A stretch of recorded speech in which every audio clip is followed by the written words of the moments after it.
All right, Spiral is a new tool that I just found out about, and it's called Spiral, and there are several different aspects to it. So I'll quickly go over some of them. You can always check out the video tutorials, they're very helpful. But Quickfire is very much like Kahoot, where you can get those quick responses back from your kids. And Quickfire Lite is actually even quicker, where all you have to do is ask a verbal question and your students can respond quickly on their devices. So I love that. You don't even have to create anything, but you still get their responses and you can check their answers quickly. So great if you just want a nice, fast assessment. Clip is where you can add in a video. And in that video, you can have discussion questions, poll questions, quiz questions, anything you want. This is great for a flipped classroom where you can have them watch the video and really make sure they're paying attention and understanding the content of it. These two right here are the best for collaboration. Discuss is you can have a presentation that maybe you've already created that you can upload, and you can insert discussion questions, and the class can have that deep discussion on the computer digitally, so they can either be in class or be at home. And then this is the one we're going to talk about today. It's called Team Up. And this is great. This will split your group into teams, and then they will be creating a presentation on whatever it is that you need to do.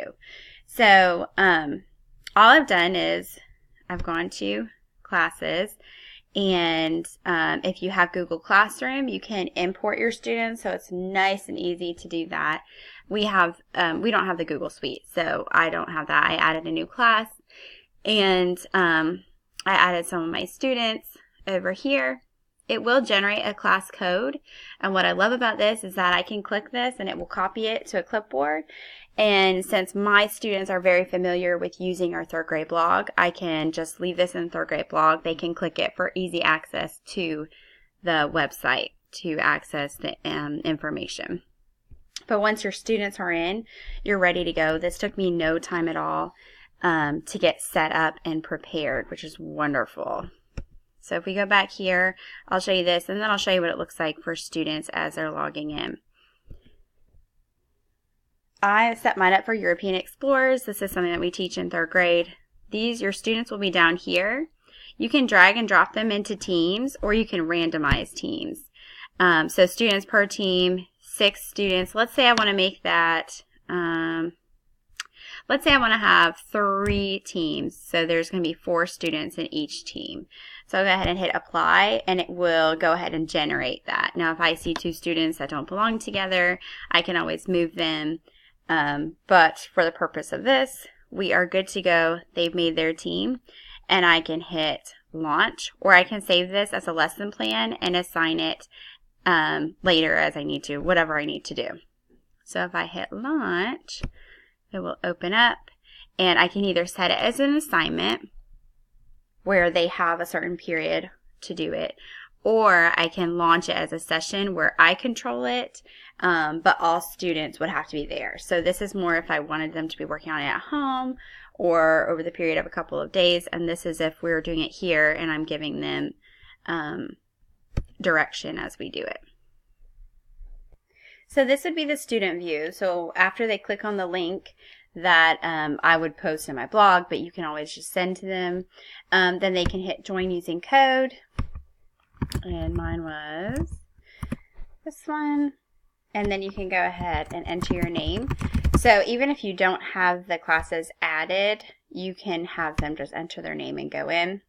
And I have 2, when I started yesterday and when I started today. And they could go to whichever one I've assigned and hit start. And here's where they can start creating ideas for their presentation. So I can have included the task overview that students can get here, which would be written under here. And then it also tells me my team members. And it says start creating ideas. And they can select, they can add text, whatever they need to add in there. They can add an image. They can change different colors of the text. They can underline things, bold things, send them to the front, send them to the back. A lot of stuff that they are very used to using. I also like how they can include a grid if they need something for that. So lots and lots of tools that they can use. They can include a background, so if they want to do a picture or a color, they can do that and include all of the information. And if they love that idea, they can hit save and add a new idea. All right, so let's say for their new idea, they want to add an image. Then they would just go to Media Manager and then add whatever images they want, and that they could be added in as well. So once they are done with their presentation, then they would just go to the bottom, save idea, and they'd be good and ready to present.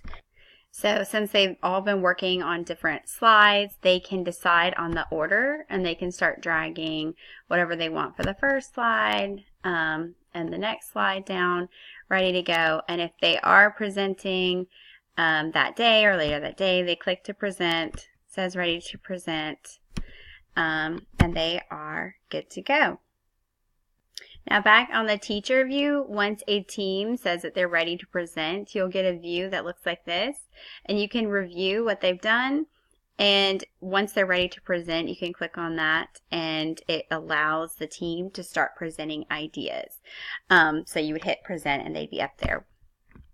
I really like the review option because it lets me look through what they've done. It lets me look at their messages and any work that they put into it. So I can go back to all the teams and see what everybody is working on. The last thing I want to show you guys is that once they have submitted their assignment, they can give their team a rating. This is something that it's great for them to reflect back on, how they worked well together. So they could click where they thought they would be with their team members, and it allows, this has all the information from what they've done. So it's all there. You can amend the assignment and you are good to go. So this has exit tickets for each assignment. This is for all of them, whether it's quickfire, clip, discuss, any of them, and it's a great reflection piece and good data for the teacher to have. So highly recommend Spiral. Check it out. I know this was a longer video, but there is a lot of stuff you can do with this for collaboration. So enjoy.